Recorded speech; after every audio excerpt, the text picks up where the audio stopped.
நோக்கி பார்க்கணும். இது ஆண்டவருடைய வேலை. ஆண்டவர் நம்மோடு கூட பேசுகிறதா அந்த நேரம்.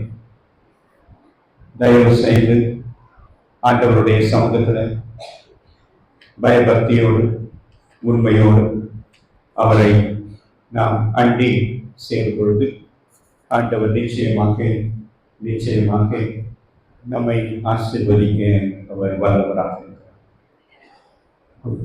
என்னை முழுவதும் அர்ப்பணித்தேனையா, உயிரோடு இருக்கும் நாளெல்லாம் உமக்கு சொந்தமையா. அப்பா, என்னை முழுவதும் அர்ப்பணித்தேனையா, உயிரோடு இருக்கும் நாளெல்லாம் உமக்கு சொந்தமையா. அர்ப்பணித்தேன், நான் அர்ப்பணித்தேன், நான் அர்ப்பணித்தேன்.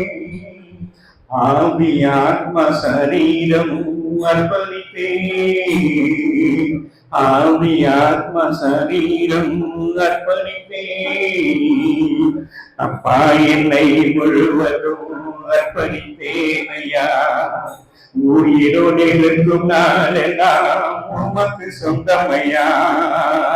அப்பா, என்னை முழுவதும் அர்ப்பணித்தேனையா, உயிரோடு இருக்கும் நாளெல்லாம் உமக்கு சொந்தமையா. உள்ளமுடன் எல்லாமே உமக்கு தானையா, ஒரு கள்ளங்கவழல் இல்லாம காத்து கொள்வையா. உள்ளமுடன் எல்லாமே உமக்கு தானையா, ஒரு கள்ளங்கவழல் இல்லாம காத்து கொள்வையா. அர்ப்பணித்தேன், நான் அர்ப்பணித்தேன், அர்ப்பணித்தேன், நான் அர்ப்பணித்தேன். ஆவி ஆத்ம சரீரம் அர்ப்பணித்தேன், ஆவி ஆத்ம சரீரம் அர்ப்பணித்தேன். அப்பா, என்னை முழுவதும் அர்ப்பணித்தேனையா, உயிரோடு இருக்கும் நாளெல்லாம் உமக்கு சொந்தமையா. அப்பா, என்னை முழுவதும் அர்ப்பணித்தேனையா, உயிரோடு இருக்கும் நாளெல்லாம் உமக்கு சொந்தமையா. உலக மேலுமை சிற்றிக்க உதவி விட்டனையா, கர்த்தரு வெறுப்பு காயங்கள் கடந்து போனதையா.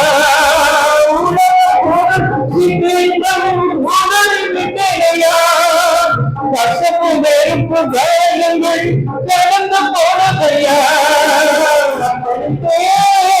நான் அர்ப்பணித்தேன், அர்ப்பணித்தேன், நான் அர்ப்பணித்தேன். ஆத்ம சரீரம் அர்ப்பணித்தேன், ஆத்ம சரீரம் அர்ப்பணித்தேன். அப்பா, என்னை முழுவதும் அர்ப்பணித்தேனையா, உயிரோடு இருக்கும் நாளெல்லாம் உமக்கு சொந்தமையா. அப்பா, என்னை முழுவதும் அர்ப்பணித்தேனையா, உயிரோடு இருக்கும் நாளெல்லாம் உமக்கு சொந்தமையா. நன்றி ஆண்டவரே, நன்றியோடு நாங்கள் உம்மை துதிக்கிறோம், உம்மை மகிமைப்படுத்துகிறோம், உம்மை அன்போடு நாங்கள் அழைக்கிறோம். சுவாமி, எங்கள் மத்தியிலே வாரும், நீங்க எங்களோடு கூட பேசும். அடியனை மறைங்க, எங்களுடைய உள்ளங்களை ஒருமுகப்படுத்துங்க. உமக்கு நேராக நாங்கள் எங்கள் எண்ணங்களையும் எங்களுடைய சிந்தைகளையும் நாங்கள் திருப்பி உம்முடைய வார்த்தைக்கு நாங்கள் செவி கொடுக்க கர்த்தர் கிருபை பாராட்டு. ஆசீர்வதியும், ஆசீர்வதியும். அடியனை மறைங்க, நீங்க வெளிப்படுங்க. உம்முடைய சத்தத்தை நாங்கள் கேட்க வந்திருக்கிறோம், உம்மை காண வந்திருக்கிறோம். உம்முடைய பிரசன்னம் இந்த இடத்துல அசைவாட வேண்டுமாய் நாங்கள் செபிக்கிறோம். ஆவியானவர் எங்களை பொறுப்பெடுத்துக் கொள்ளுங்க, ஆண்டு கொள்ளுங்க, வழி நடத்துங்க. இயேசு கிறிஸ்துவின் மூலம் ஜெபம் எடுக்கிறோம் எங்கள் ஜீவன் உள்ள நல்ல பிதாவே, ஆம். கிறிஸ்துவுக்குள் அன்பான தேவஜன்மே, உங்கள் யாவரையும் ஆண்டவராக இயேசு கிறிஸ்துவே இனிதானே வல்லமையான பெரிதான நாமத்தினாலே நாங்கள் வாழ்த்துகிறோம். தேவன் உங்கள் ஒவ்வொருவரையும் ஆசீர்வதித்து காப்பாராக. நமது மெய்ப்பனின் குரல் ஊழியங்களின் சார்பாக எங்களுடைய வாழ்த்துதல்களையும் வணக்கங்களையும் உங்கள் ஒவ்வொருவருக்கும் நாங்கள் தெரிவித்துக் கொள்கிறோம். பிரியமானவர்களே, ஆண்டவர் இந்த நாளை நமக்கு முன்குறித்து இந்த நாளிலே உங்களை முகமுகமாக சந்திக்கிற ஒரு நல்ல வாய்ப்பை ஏற்படுத்தி கொடுத்தபடியினாலே கர்த்தருக்கு நன்றி சொல்ல நாம் கடன்பட்டிருக்கிறோம். கரங்களை தட்டி ஆண்டவரை மகிழ்கிறோம். மாத்திரமல்ல, இந்த வாய்ப்பை எனக்கு கொடுத்த உங்களுடைய ஊழியர் அவர்களுக்கும், சபை மணியம் பொறுப்பாளர்கள், தலைவர்கள், பொறுப்பில் உள்ளவர்கள், மாத்திரமல்ல பெரியவர்கள், தாய்மார்கள், வாலிப பிள்ளைகள், சிறு பிள்ளைகள், இன்னும் குறிப்பாக இந்த சபை ஸ்தாபிக்கப்படுவதற்கு காரணமாக இருந்து கொண்டிருக்கிற, ஊழியத்துல உதவி செய்து கொண்டிருக்கிற எல்லா நல்ல உள்ளங்களையும் இந்த நேரத்தில் நினைவு கூர்ந்து அனைவருக்கும் எங்களுடைய நன்றிகளையும் வாழ்த்துதல்களையும் நாங்கள் தெரிவித்துக் கொள்கிறோம். ஹல்லேலூயா, ஹல்லேலூயா, ஹல்லேலூயா. இன்றைக்கு நமக்கு ஒரு விசேஷமான தலைப்பு கொடுக்கப்பட்டிருக்கிறது. தடைகளை தகர்ப்போம், போதை பழக்கத்திலிருந்து விடுதலை காண்போம். இது நம்முடைய தென்னிந்திய திருச்சபை அட்டவணையில நமக்கு கொடுக்கப்பட்டிருக்கிறதான தியான பொருள். பிரியமானவர்களே, அதற்கு ஆதாரமாக நாம் வசனத்தை எடுத்துக்கொள்ளலாம். 1 தெசலோனிக்கேயர் 5வது அதிகாரம் 23வது வசனம். சமாதானத்தின் தேவன் தாமே உங்களை முற்றிலும் பரிசுத்தமாக்குவாராக. உங்கள் ஆவி, ஆத்துமா, சரீரம் முழுவதும் நம்முடைய கர்த்தராகிய இயேசு கிறிஸ்து வரும் பொழுது குற்றமற்றதாக இருக்கும்படி காக்கப்படுவதாக. ஹல்லேலூயா, ஹல்லேலூயா, ஹல்லேலூயா. சரி, நான் இப்ப செய்திக்கு போறதுக்கு முன்னாடி ஒரு முக்கியமான விசேஷத்தை சொல்லிட்டு நான் செய்திக்கு கடந்து போக விரும்புகிறேன். ஒரு 2 காரியங்களுக்காக நான் உங்களை வாழ்த்த விரும்புகிறேன். ஒன்று, நான் காலையில வந்தபோது இங்கே சண்டே ஸ்கூல் நடந்து கொண்டிருந்தது. நிறைய சிறு பிள்ளைகள் எல்லாம் வந்து சண்டே ஸ்கூல் பயிற்சியில இருந்தாங்க. அதுல ஒரு சகோதரி அவங்க ரொம்ப வேகமா ஓடி வந்து அந்த கிளாஸ் அவங்க எடுத்தாங்க. அது எனக்கு ரொம்ப மகிழ்ச்சியாக இருந்தது. நிச்சயமாக நான் அந்த சகோதரியையும் அந்த பிள்ளைகளையும் நான் வாழ்த்த விரும்புகிறேன். 2வது ஒரு குறிப்பு, இங்க நிறைய வாலிப பிள்ளைகளை நான் காண முடிகிறது. அநேக இடங்கள்ல இல்லை, இப்படிப்பட்ட சூழல் அநேக இடங்கள்ல காணப்படவில்லை. நான் இதுவரைக்கும் ஒரு 1000 சபைகளை சந்தித்திருக்கிறேன். எங்கேயும் இப்படிப்பட்ட நிலை இல்லை. தயவு செய்து இதை காத்து கொள்ளுங்கள், வளர்த்து கொள்ளுங்கள். முக்கியமா இளைஞர்களை நீங்கள் கவர்ந்து இழுங்கள். அவர்களை அதிகமாக சபைக்குள்ள அழைத்து கொண்டு வந்து அவர்களை பயன்படுத்துங்கள். அந்த நல்ல காரியத்திற்காக நான் அவர்களை நிச்சயமாக வாழ்த்த விரும்புகிறேன். அதை பொறுப்பாளர் யார் இருந்து அதை நடத்துகிறார்களோ அவர்களுக்கு என்னுடைய நன்றிகளையும் ஸ்தோத்திரங்களையும் நான் ஏறெடுக்கிறேன். சரி, அடுத்த ஒரு முக்கியமான விசேஷம், நாம் எந்த நிலையில் இருக்கிறோம் என்பதை நாம் அறிந்து கொள்ள வேண்டும். நாம் மிக பயங்கரமான காலகட்டத்தில் நாம் வாழ்ந்து கொண்டிருக்கிறோம். உங்க எல்லாருக்கும் தெரிந்திருக்கும் என்று நம்புகிறேன். அநேக போர் சூழல் இன்றைக்கு நம்முடைய உலகத்தை சூழ்ந்திருக்கிறது. இது எனக்கு அல்ல என்று நாம் இருக்க முடியாது, ஏன்னா அது என்னை பாதிக்கும். ஹல்லேலூயா, இருக்கிறீங்களா? கவனிக்கிறீங்களா? நான் சொல்றது புரியுதா? புரிந்து கொள்ளுங்கள். அது நிச்சயமாக என்னை பாதிக்கும். எனக்கு அது சம்பந்தம் இல்லை என்று நீங்கள் நினைக்க முடியாது. நம்மை பாதிக்கக்கூடிய ஒன்று. இன்றைக்கு உலகத்துல எல்லா இடங்களிலும் ஒரு நிச்சயமற்ற தன்மை இன்றைக்கு உலகத்தில் இருக்கிறது. நிச்சயமற்ற தன்மை. சரி, இப்ப இன்னொரு முக்கியமான விசேஷத்தை பார்க்கலாம். மீகா 7வது அதிகாரத்தை எடுத்துக்கணுங்க. 2வது வசனத்தை வாசிங்க. தேசத்தில் பக்தி உள்ளவன் அற்று போனான், மனுஷரில் செம்மையானவன் இல்லை, அவர்கள் எல்லாரும் என்னமா ரத்தம் சிந்த பதிவிருக்கிறார்கள். அவனவன் தன் தன் சகோதரனை.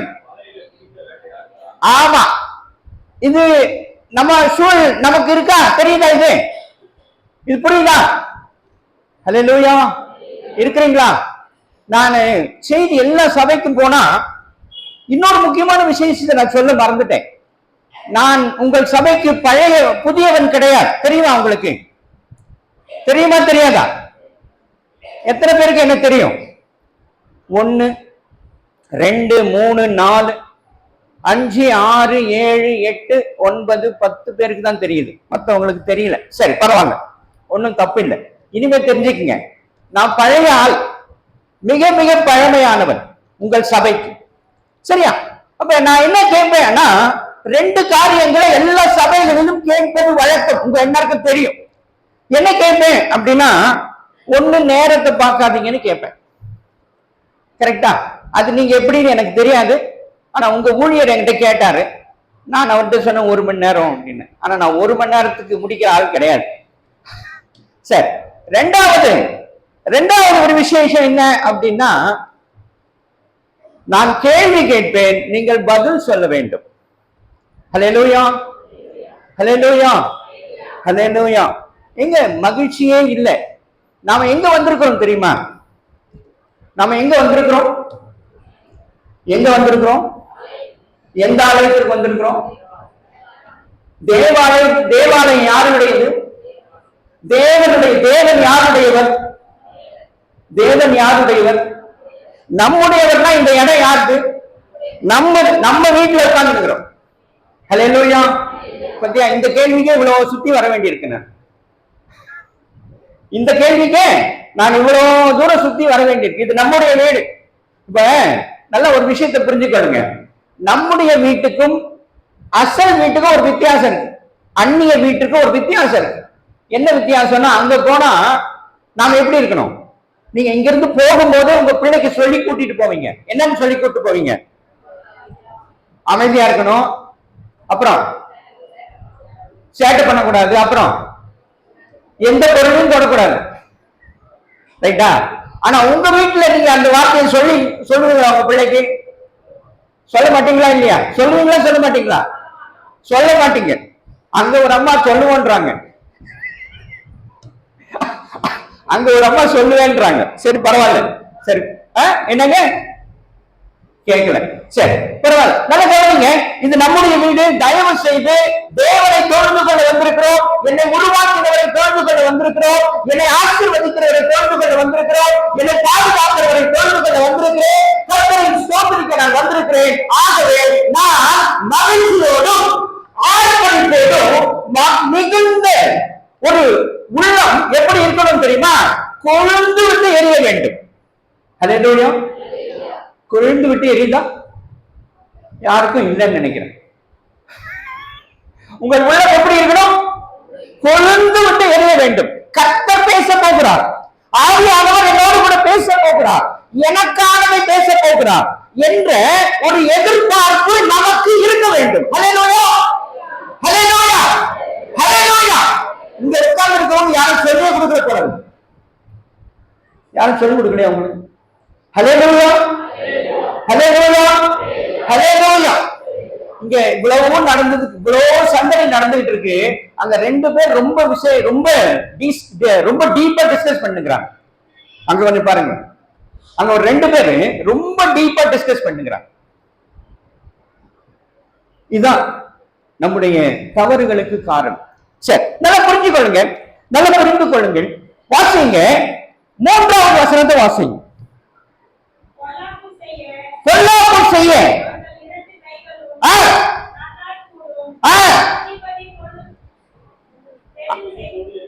அதிபதி கொடு கேட்கிறான், நியாயாதிபதி கைகூலி கேட்கிறான், பெரியவன் தன் தராசையும். ஆமா, இப்ப 5வது வசனத்தை வாசிங்க. சிநேகிதனை விசுவாசிக்க வேண்டாம், வழிகாட்டியை நம்ப வேண்டாம். எச்சரிக்கையாயிரு. 6வது வசனத்தை வாசிங்க.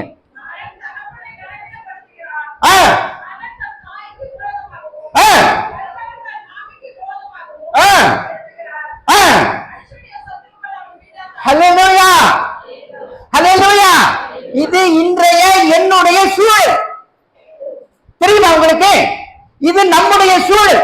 இதை ஆண்டவர் பதிவு செய்து வைத்திருக்கிறார். உங்கள் வாழ்க்கையில இது நடந்து கொண்டிருக்கிறது. அப்படியானால் நான் என்ன செய்ய வேண்டும்? புரியுதா? நான் சொல்றது புரியுதா உங்களுக்கு? தயவு செய்து இதை நீங்கள் மீண்டும் வீட்டுல போய் வாசிச்சு பாருங்க, பொறுமையா வாசிச்சு பாருங்க. இது ஒவ்வொருவருடைய குடும்பங்களிலும் நடந்து கொண்டிருக்கிறது. உங்கள் குடும்பங்களிலே நடந்து கொண்டிருக்கிறது. உங்கள் சகோதரனிடத்தில் நடக்கிறது. உங்கள் பக்கத்தில் இருக்க நடந்து கொண்டிருக்கிறது. அப்படியானால் நான் என்ன செய்ய வேண்டும் என்ற கேள்வி எனக்கு வர வேண்டும். இதற்கான தீர்வை நான் கண்டுபிடிக்க வேண்டும். இதை நான் கண்டுபிடிக்காம விட்டுட்டேன் அப்படின்னா யாருமே நம்மளை காப்பாற்ற முடியாது. யாருமே. இன்றைக்கு 47 ஆண்டுகளாக ஒரு அரசு, கோலோச்சி கொண்டிருந்த அரசு இன்றைக்கு சின்னாபின்னமாக மாறிக்கொண்டிருக்கிறது. தலை தப்பினா போதும் என்ற நிலை இன்றைக்கு இருக்கிறது. ஈரான் என்ற நாடு. இப்படி பல இடங்களில் இது நடந்து கொண்டிருக்கிறது. ஆனால் நாம் நிர்விசாரமாக தேவனை நான் பயன்படுத்தாமல் இருப்பேன் என்று சொன்னால் இது நம்முடைய குறையை அல்லாத ஆண்டவருடைய குறை அல்ல. சரி, இப்ப நல்லா கவனிங்க. எனக்கு ஒரு பதில சொல்லுங்க. காலையில எழுறோம் இல்லையா? காலையில எல்லாரும் எழுந்துக்கிறோம். எழுந்த உடனே என்ன செய்றீங்க? உங்களுடைய வழக்கம் என்ன? அனுதின வழக்கம் என்னமா? பிரஷ் பண்றீங்க, அப்புறம் வீட்டு வேலை செய்றீங்க, அப்புறம் தம்பிங்க பாக்குறாங்க, சிரிக்கிறாங்க. நல்ல கவனிப்பா அப்பா, நல்ல கவனிப்பா. நான் ஒண்ணு சொல்றேன், என்ன தெரியுமா? காலையில எழுந்த உடனே நீ என்ன பண்ற? காலையில எழுந்த உடனே பிரஷ் பண்றோம். இப்ப என்னன்னு தெரிஞ்சுக்க. முதல்ல பிரஷ் பண்றோம், காஃபி குடிக்கிறோம், டீ குடிக்கிறோம், டிவி பாக்குறோம், செல்போன் பாக்குறோம். இது மாதிரி அதாவது ஒவ்வொரு அந்த ஸ்டேஜ் முழுச காலையில துவங்கி மறுபடியும் படுக்கை போகிற வரைக்கும் இதெல்லாம் அனுதினம் நடக்கிற ஒரு விசேஷம். கரெக்டா? உண்மையா இல்லையா? இன்னும் நீங்க லைனுக்கு வரல போல இருக்கு. வந்துட்டீங்களா? இருக்கிறீங்களா? ஹல்லேலூயா. நல்ல கவனிங்க. இப்ப சொல்லுங்க, என்ன பண்றீங்க? உங்களுடைய சைக்கிள் சொல்லுங்க சீக்கிரமா. பத்தியா இப்படி உட்கார்ந்து இருந்தா இப்படி சீக்கிரமா நீங்க செய்யறது. இன்னும் நான் தான் சொன்னேனே. இப்ப நான் அந்த பாயிண்ட் சீக்கிரமா கடந்து போயிட்டேன். நான் கேள்வி கேட்பேன், நீங்க பதில் சொல்லணும். நிறைய பேர் பதில் சொல்ல மாட்டாங்க. ஆமா தானே? எதுக்கு பதில் சொல்ல மாட்டாங்க? தப்பாயிடுமா? வெரி குட், கரெக்டான பதில். தப்பாயிடுமோ? அப்ப இதுக்கு நாங்க என்ன பதில் சொல்றோம் அப்படின்னா, நாங்க ஒரு உடன்படிக்கை பண்றோம் சபையில. என்ன உடன்படிக்கை என்று கேட்டா, நீங்க எதை சொன்னாலும் நான் தப்புன்னே சொல்ல மாட்டேன்.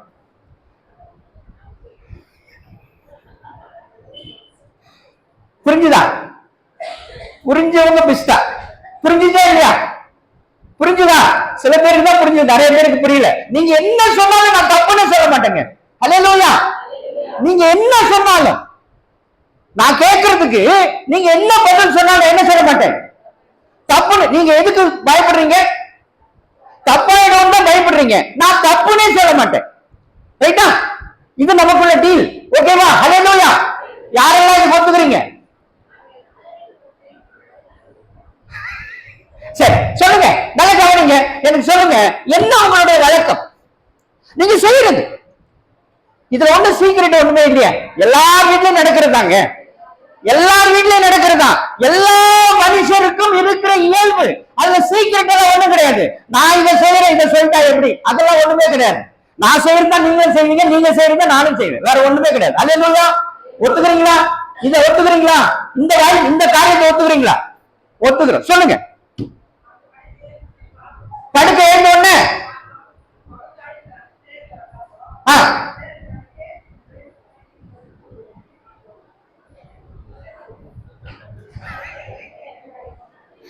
சரி சரி சரி, ஓரளவுக்கு பதில் கிடைச்ச மாதிரிதான் தெரியுது. இது எல்லாருக்கும் ரைட்டு, எல்லாரும் செய்யணும். சரி, இப்ப இத நம்ம எதுக்காக செய்யறோம் தெரியுமா? எதுக்காக செய்யறோம் சொல்லுங்க பார்க்கலாம். என்னமா? வீடு சுத்தமா இருக்கணும்ன்றதுக்காக, ரைட். அப்புறம் இப்ப நானே லைனுக்கு வந்துடுறேன். நீ சாப்பாடு ஆமா சாப்பிட்டு தான் ஆகணும். ஆமா ஆமா, அதனால அதை தான் நான் சொல்லுங்கன்ற. நானு அதை தான் நான் என்ன வானான்னு சொன்னேன், நீங்க சொல்ல வேண்டியது தானே. தப்புன்னு நான் சொல்லையே, தப்புன்னு நான் சொல்லவே இல்லையே. சாப்பாடு செஞ்சுதான் சாப்பிட்டு ஆகணுமே, சாப்பிட்டா தான் பழைப்போம். யார் பழைக்கிறது அதுல? நீங்க செஞ்சு சாப்பிடுறதுல யார் பழைக்கிறாங்க சொல்லுங்க பாப்பா. யாருங்க பழைக்கிறாங்க? நீங்க உங்க ஃபேமிலி பழைக்குது. நல்ல பதில். ஆனா ஒரு உண்மையை தெரிந்து கொள்ளுங்கள், உங்கள் சரீரம் பழைக்குது.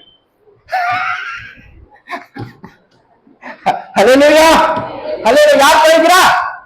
உங்க சரீரம் பழைக்குது. நீங்க காலையிலிருந்து இரவு படுக்கை போகிற வரைக்கும் யாருக்காக கவலைப்பட்டு நீங்க செயல்படுகிறீர்கள்? உங்கள் சரீரத்திற்காக. அப்ப வாசிங்க 1 தெசலோனிக்கேயர் 5:23. இப்ப வாசிங்க.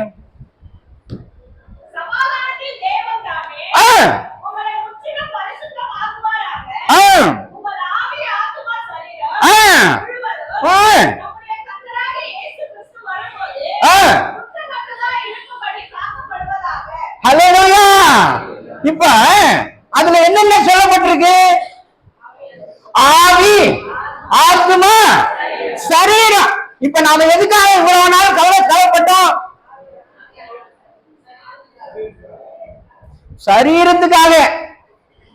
சரீரத்துக்காக தான் நீங்க பாடுபடுறீங்க, சரீரத்திற்காக தான் நீங்க உழைக்கிறீங்க, சரீரத்திற்காக தான் நீங்க சாப்பிடுறீங்க. ஆனா அங்க இன்னொரு 2 இருக்கு, ஆவியும் ஆத்மாவும் இருக்கு. நீங்க அதுக்கு என்ன பண்றீங்க? நீங்க என்ன பண்றீங்க சொல்லுங்க பார்க்கலாம். நீங்க என்ன செய்யறீங்க? ஏதாவது செய்யணுமா? நம்ம காலையில பிரேயர் பண்றோம், அவ்வளவுதான். அடுத்தது என்ன பண்றீங்க? அடுத்தது என்ன பண்றீங்க? என்னமா? வேதம் வாசிக்கிறீங்க, வெரி குட். அடுத்தது என்ன பண்றீங்க? அடுத்தது என்ன பண்றீங்க? அடுத்தது என்ன பண்றீங்க? இந்த 2 தான் செய்றீங்க, சரியா? சரி. ஆனா அவங்க சரியான பதில் தான் சொன்னாங்க, சரியான பதில் தான். ஏன்னா அதை 2ஐயும் நாம பார்க்க முடியாது. பார்க்க முடியுமா? பார்க்கவே முடியாது, பார்க்க முடியாத ஒன்று. ஆனால் இந்த ஆத்துமா இருக்கு தெரியுமா? இந்த ஆத்துமானா என்ன தெரியுமா உங்களுக்கு? ஆத்துமானா என்ன கேள்விப்பட்டிருக்கீங்களா? ஆத்துமான்னு ஒண்ணு இருக்கு தெரியுமா? இருக்கு இருக்கு இல்ல, வசனமே சொல்லுது. ஒரு மனுஷன், இப்ப நான் உங்க பேர் என்னமா? லவ்லி. லவ்லிக்கு 3 காரியம் இருக்கு, ஆவி, ஆத்மா, சரீரம். இது 3 சேர்ந்ததுதான் லவ்லி, ரைட்டா? அப்ப அந்த ஆத்மா என்பது என்ன, ஆவி என்பது என்ன என்பதை நான் தெரிந்திருக்க வேண்டும். ஆனா நம்ம அதுக்கு அவ்வளவு முக்கியத்துவம் கொடுக்கிறது கிடையாது. அவ்வளவு பேர் என்ன பண்றது இல்ல, முக்கியத்துவமே கொடுக்கிறது இல்ல. ஆகவேதான் நம்முடைய சூழல் வேறு விதமாக இருக்கிறது, வேறு விதமாக நம்முடைய வாழ்க்கை இருக்கிறது. இனி அப்படி இருக்காதீங்க, இனி அப்படி இருக்கக்கூடாது. இந்த ஆத்மா என்பது என்ன என்பதை நாம் முதல்ல தெரிந்து கொள்ளணும். இந்த ஆத்மா என்பது என்ன, அதை எப்படி நான் சுத்திகரிக்க முடியும், அதை நான் எப்படி சுத்தமா வச்சுக்கொள்ள முடியும் என்பது நம்முடைய ஒவ்வொருவரும் கவலையாக, முக்கியத்துவமாக இருக்க வேண்டும். நான் அதை நிச்சயமாய் செய்ய வேண்டும், அனுதினமும் செய்ய வேண்டும். சரி, இப்ப இதுக்கு ஒரு உதாரணத்தை நான் உங்களுக்கு சொல்றேன். இந்த பிளைட் கேள்விப்பட்டிருக்கீங்களா? ஏரோப்ளைன். கேள்விப்பட்டிருக்கீங்களா? எல்லாரும் கேள்விப்பட்டிருக்கீங்க. வெரி குட், நல்லா தலையாற்றா. உன் பேர் என்ன தம்பி? உன் பேர் தான் தருண். Very good, right. அப்படிதான் இருக்கணும், அப்படிதான் இருக்கணும். நல்ல உற்சாகமா கேட்கணும். அப்பதான் வசனம் நம்மை புதுப்பிக்கும், புத்துணர்வு கொடுக்கும். வசனம் என்பது என்ன? புத்துணர்ச்சி கொடுக்கக்கூடியது வசனம். அது அப்படிதான் கேட்கணும். சோர்ந்து போய் கேட்க கூடாது, ஆவலா கேட்கணும். அது எங்களை பேசணும்னு கேட்கணும், தாகமாய் கேட்க வேண்டும். நீங்க தண்ணி குடிச்சிருக்கீங்களா? குடிச்சிருக்கோம். சாதாரணமா குடிக்கிறதுக்கும் தாகமா தண்ணி குடிக்கிறதுக்கும் வித்தியாசம் இருக்கா இல்லையா? அப்படிதான் நீங்க வசனத்தை கேட்கணும். வசனத்தை எப்படி கேட்கணும்? தாகமாய் கேட்க வேண்டும். என்னோட ஆண்டவரே நீ பேசணும்னு கேட்கணும். அவரை நான் பலவந்தம் செய்ய வேண்டும். யாரை பலவந்தம் செய்யணும்? ஆமா, நான் எப்பொழுதும் பலவந்தம் பண்ணணும். அவர் எப்பவும் என்ன சொல்லணும் தெரியுமா? ஐயோ வந்துட்டான் அப்படின்னு அலறணும் ஆண்டவர். யாரை பார்த்தேன்? லவ்லிய பார்த்து. ரைட்டா? சரி, எல்லாருடைய பெயரும், யாருடைய பெயர் தெரியாதனால நான் லவ்லிய சொன்னேன். ரைட்டா? நல்லா புரிஞ்சுக்கொள்ளுங்க, நல்லா புரிஞ்சுக்கொள்ளுங்க.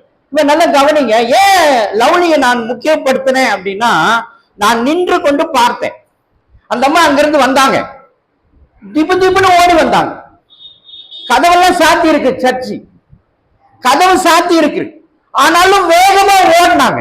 எதுக்குடா ஓடுறாங்க அப்படின்னு பின்னாடியே வந்தா இங்க வந்து முழங்கால் பண்ணிட்டு ஜோம் பண்ணிட்டு அப்புறமா பார்த்தா அங்க பசங்க கிட்ட பேசிட்டு இருந்தாங்க. அப்போ இது எனக்கு கொஞ்சம் சந்தோஷமாக இருந்தது. இப்படிதான் ஒவ்வொருத்தரும் இருக்கணும். கதவே சாத்தி இருக்கு. நான் நினைச்சேன், என்னடா அது கதவை சாத்திட்டு என்ன பண்றாங்க? உள்ள திறந்து பார்த்தா இவ்வளவு நடக்கும். சரி, நல்ல கவனிங்க, நல்ல கவனிங்க. இப்ப பிளைட், இந்த பிளைட்ல நல்லா ஓடும்போது ஒருத்தர் ஒண்ணும் பேச மாட்டான். அது விபத்து உள்ளாச்சுனாக்கா பத்திரிகையில ஒரு செய்தி வரும். என்ன செய்தி சொல்லுங்க பார்க்கலாம்? ஒரு செய்தி ரொம்ப விமர்சையா பேசுவாங்க. என்ன செய்தி? என்னமா? விபத்து நடந்துருச்சு, அந்த நேரத்தில் ஒரு விமர்சையா பேசுவான். அது வரைக்கும் பேச மாட்டான். இந்த விபத்து ஆன உடனே முக்கியமா அதை தான் பேசுவான். என்னது கவனிக்கிறீங்களா? என்னது என்னது என்னமோ சொன்னாங்க, சொல்லுங்கம்மா. வெரி குட்மா, வெரி குட், கை தட்டுங்க. ஆமா, சூப்பர். பிளாக் பாக்ஸ பத்தி பேசுவாங்க. இந்த பிளாக் பாக்ஸ் தான் நம்முடைய ஆத்துமா. ஹல்லேலூயா. இப்ப புரியும் நினைக்கிறேன் உங்களுக்கு. நீங்க கவனிப்பீங்கன்னு நினைக்கிறேன், இப்ப கவனிப்பீங்கன்னு நினைக்கிறேன். இந்த பிளாக் பாக்ஸ் தான் என்னது? நம்முடைய ஆத்துமா. அதுல அந்த பிளாக் பாக்ஸுக்கு ஒரு சிறப்பு இருக்கிறது. என்ன சிறப்பு என்றால், அந்த பிளைட் புறப்பட்டதிலிருந்து விபத்து நடக்கும் வரை நடந்த உரையாடல்கள் எல்லாம் அது பதிவு செய்யும். மாத்திரமல்ல, அந்த விமானத்தை இயக்குகின்ற கருவிகள் எதெல்லாம் ஆன் பண்ணாங்க, எதெல்லாம் ஆஃப் பண்ணாங்க, இது அத்தனையும் அதுல பதிவு இருக்கும். அதனாலதான் அதை விமர்சையாக தேடுவார்கள். ஏன்னா அப்படி அதை தேடி கண்டுபிடிச்சாதான் இந்த விபத்து எப்படி நடந்தது என்பதை வெளியே கொண்டு வர முடியும், அதற்கான காரியங்களை செய்ய முடியும். அப்படிப்பட்டதுதான் நம்முடைய ஆத்துமா. இந்த பிளாக் பாக்ஸ்ல பதிவானது யாராலும் எப்பொழுதும் அழிக்க முடியாது, அழிக்கவே முடியாது. நீ அதை மாற்றலாம் எழுத முடியாது. பதிவு செய்தது பதிவு செய்துதான். அதே போல இது போய் ஒரு கடலிலோ அல்லது நெருப்பிலோ விழுந்தாலும் ஒண்ணுமே ஆகவே ஆகாது. ஆகவேதான் அதை தேடுவாங்க. எத்தனை ஆழத்துல இருந்தாலும் அதை போய் கண்டுபிடிங்க அப்படின்னு அதற்காக ஒரு குழு அமைத்து அதை தேடுவாங்க. அப்படிப்பட்டதுதான் நம்முடைய ஆத்துமா. இப்ப நல்ல கவனிங்க, நல்ல கவனிங்க. நீங்க பிறந்தது முதல் உங்களுடைய கடைசி நாள் வரையிலும் நீங்கள் பேசின செய்த எல்லா காரியத்தையும் எது பதிவு செய்திருக்கும்? ஆத்துமா பதிவு செய்திருக்கும். அந்த ஆத்துமா விழித்திருக்கும், எப்போதும் விழித்திருக்கும். சரீரத்திற்கு மரணம் இருக்கும், ஆனால் இந்த ஆத்மாவுக்கு என்ன இருக்காது? மரணம் கிடையாது. வாசிங்க லூக்கா எழுதின சுவிசேஷம்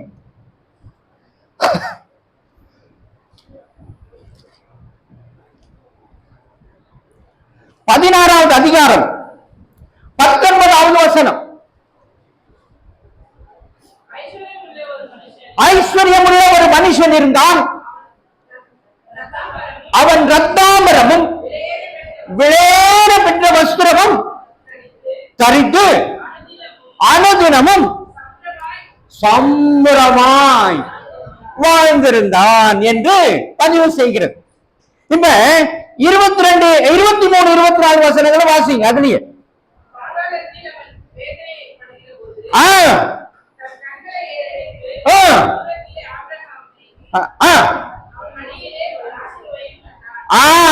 சரி, இப்ப நல்லா கவனிங்க.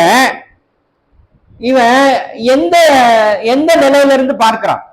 இந்த 23வது வசனம் எதை நமக்கு உணர்த்துகிறது? பாதாளத்துல எப்படி பார்க்கிறான்? எந்த நிலையில இருந்து பார்க்கிறான்?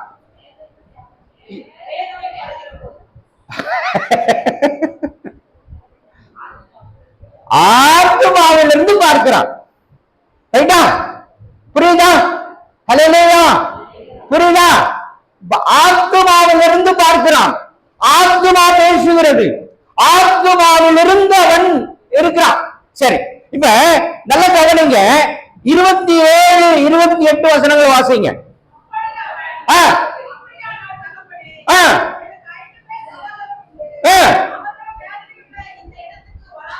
வராதபடிக்கு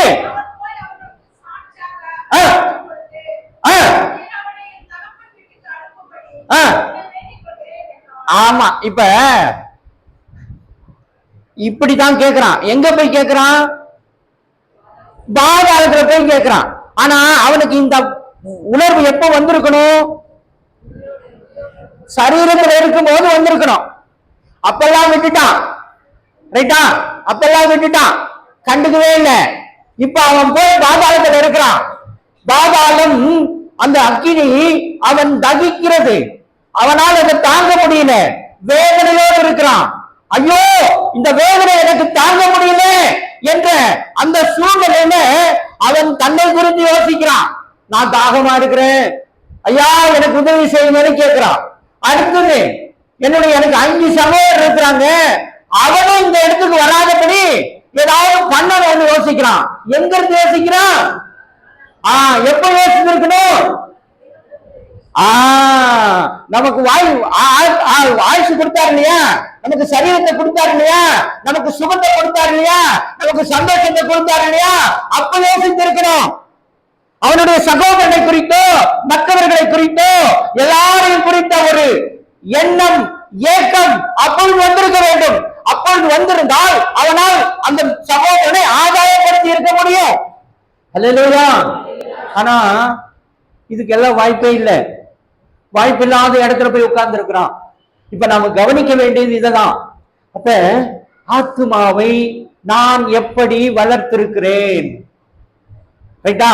நான் என் ஆத்மாவை எப்படி வளர்த்திருக்கிறேன்? நீங்க திட்டினதெல்லாம் குழா அடியில போய் தண்ணி பிடிக்கும் போது கவனிக்கிறீங்களா? எத்தனை பேருக்கு இந்த அனுபவம் இருக்குன்னு யோசிச்சு பாருங்க. குழா அடியில தண்ணி பிடிக்கும் போது அந்த ஒரு தவளை தண்ணிக்காக நான் என்ன பாடுபட்டிருக்கிறேன். ரைட்டா?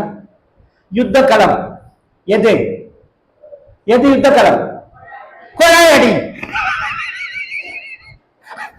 கொலாயடி யுத்த களம். அந்த யுத்த களத்துல ஆயுதங்கள் எதையெல்லாம் நாம் பயன்படுத்தி இருக்கிறோம்? ஆயுதங்களை நான் எதையெல்லாம் பயன்படுத்தி இருக்கிறேன்? Very good. ஞாபகம் வைத்துக் கொள்ளுங்கள், இது அத்தனையும் பதிவு செய்யப்பட்டிருக்கிறது. உங்கள் ஆத்மாவில்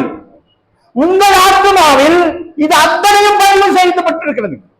நீ ஒருவனை பார்த்து மூடனே என்று நீ சொல்லி இருப்பாயானால் அதுவும் பதிவு செய்யப்பட்டிருக்கும். எல்லாம் நீ மூச்சு விட்டாலும் சரி, நீ நடந்தாலும் சரி, நீ பேசினாலும் சரி, நீ சாப்பிட்டாலும் சரி, இப்ப இங்க அந்த ஒயிட் ஷர்ட் போட்டிருக்க தம்பி அந்த பக்கம் திரும்பி உட்கார்ந்துகிட்டு மறுபடியும் பேசிக்கொண்டே இருக்கிறாரு, அதுவும் பதிவு செய்யப்படும். அதுவும் பதிவு செய்யப்படும். ஹல்லேலூயா, ஹல்லேலூயா, ஹல்லேலூயா. தம்பி உன் பேர் என்னப்பா? உன் பேர் தான் கேட்கல. சார் ஒரு நிமிஷம், நீ கொஞ்சம் வாயா, கொஞ்சம் முன்னாடி வாயா, கொஞ்சம் வாயா, இங்க வந்து உட்கார். இங்க என்ன பாரு, என் பக்கத்துல இங்க வந்து இந்த சென்டர்ல சென்டர் பிளேஸ் உனக்கு இங்க முன்னாடி, இந்த வாரம் இன்னும் வாரமா, இன்னும் முன்னாடி சீங்க இந்த பக்கம். Very good, correct. இப்ப நல்லா கவனி, நீ நல்லா கவனிக்கணும். ரைட்டா? நல்லா கவனி. அப்ப இதெல்லாம் பதிவு செய்யப்படும். அப்படியானால் நான் என் ஆத்மாவை நான் சரியாக பயன்படுத்த வேண்டும். நான் என் சரீரத்திற்காக நல்ல ட்ரெஸ் போடணும்னு ஆசைப்படுறேன், சுத்தமா போடணும்னு ஆசைப்படுறேன், அழகாக போடணும்னு ஆசைப்படுறேன், லேட்டஸ்டா போடணும்னு ஆசைப்படுறேன், 4 பேர் பார்க்கணும்னு ஆசைப்படுறேன். தவறில்லை, தவறே கிடையாது. அதை அலங்கரிப்பதற்கு ஏராளமான காரியங்கள், யுக்திகளை பயன்படுத்துகிறோம். அதற்காக நிறைய நேரங்களை செலவிடுகிறோம். தவறில்லை, சந்தோஷம், மகிழ்ச்சி. அதை போல நீங்கள் ஒவ்வொருவரும் உங்கள் ஆத்மாவுக்காக பாடுபட வேண்டும். உங்கள் ஆத்மா உங்களுக்காக பேச போகிறது. கடைசி நாளிலே ஆண்டவர் அதை நீங்க எப்படி செல்போன் ஆன் பண்ணி விஷயங்களை பார்க்கிறீங்களோ அது போல ஆண்டவர் உங்கள் காரியங்களை இந்த செல்போன்ல பார்க்கிறது போல பார்ப்பார். அப்படியே ஒப்பிக்கும், உங்களை பற்றி அப்படியே ஒப்பிக்கும். நீங்க அதை ஒண்ணுமே பண்ண முடியாது, அழிக்கவே முடியாது, மாத்தி பேசுறதுக்கு நீ அதுக்கு கத்துக் கொடுக்கவே முடியாது.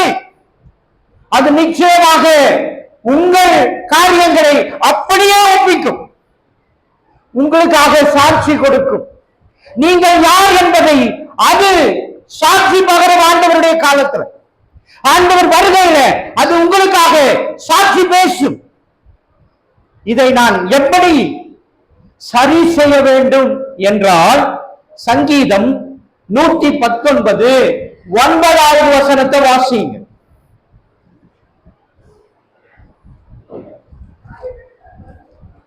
மனுஷன் தன் வாலிபன் வழியை எதினால் சுத்தம் பண்ணுவான், உமது வசனத்தின்படி தன்னை காத்துக் கொள்வதனால் தானே. 11வது வசனத்தையும் வாசிங்க. நான் உமக்கு விரோதமாய் பாவம் செய்யாதபடிக்கு உம்முடைய வார்த்தை என் இருதயத்தில் வைத்து வைப்பேன். ஹல்லேலூயா. இதுதான் உன்னை காப்பாற்றும். எது? இதுதான், வேற எதுவும் கிடையாது. பூஸ்டோ, ஹார்லிக்ஸோ, முந்திரி கொட்டையோ, கேழ்வரகோ, அரிசியோ, பருப்போ, காய்கறியோ, இன்னும் என்ன வேணாலும் நீங்க நினைச்சுக்க, எதுவும் என்னை காப்பாத்த. ஹல்லேலூயா, ஹல்லேலூயா. என்னை காப்பாற்றுவது எது? இந்த வசனம் தான். இதுதான் காப்பாற்றும். அப்ப இதை நான் சரியாக உள்வாங்க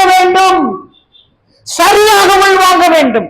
அப்பொழுதுதான் நான் என் ஆத்மாவை காப்பாற்ற முடியும். ஹல்லேலூயா, ஹல்லேலூயா.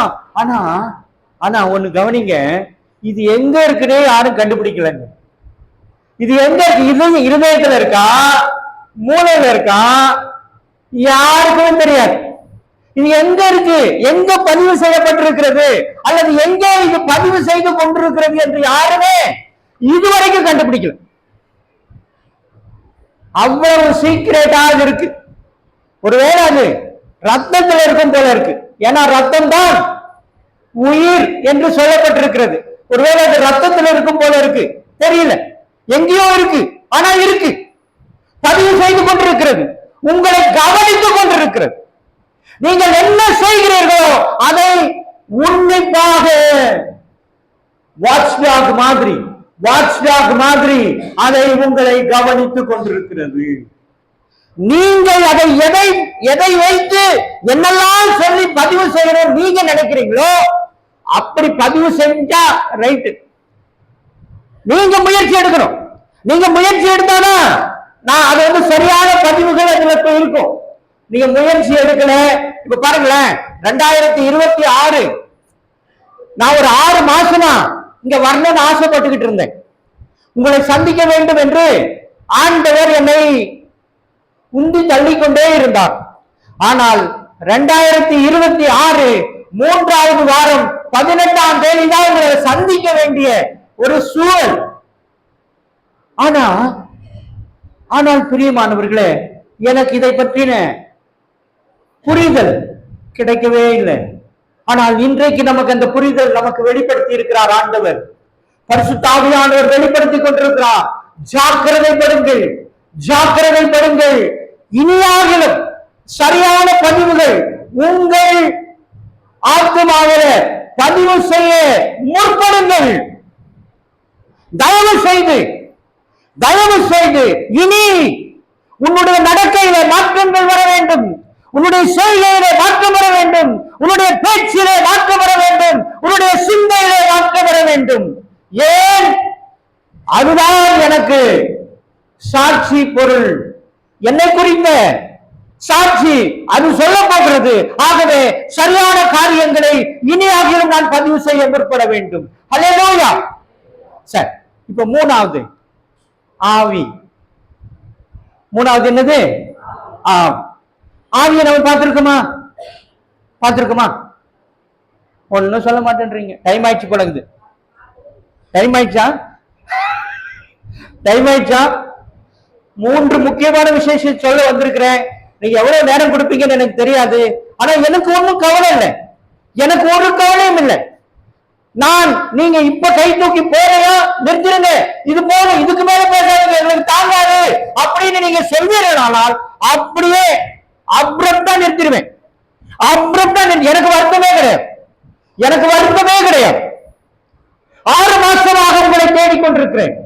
ஆவியானவர் உங்களை தேடிக்கொண்டிருக்கிறார். உங்களுக்கு அநேக காரியங்களை சொல்லி என்னை வற்புறுத்திக் கொண்டிருக்கிறார்.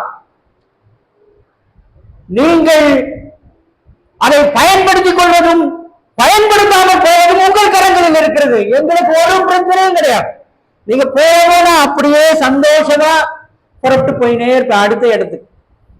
அடுத்த இடம் எங்க இருக்கிறதோ அந்த இடத்துக்கு போய் கொண்டிருப்போம். ஒவ்வொரு வாரமும் நாங்கள் தடைபடுவதே இல்லை. நான் இதுவரைக்கும் ஒரே ஒரு நாள் கூட ஊழியத்திற்கு என்று அழைக்கப்பட்ட நாள் முதற்கொண்டு இன்று வரை ஐயோ எனக்கு இன்னைக்கு வர முடியாதுங்க, இன்னைக்கு சாரிங்க அப்படின்னு நான் சொன்னதே கிடையாது. ஒரு வாரம் கிடையாது.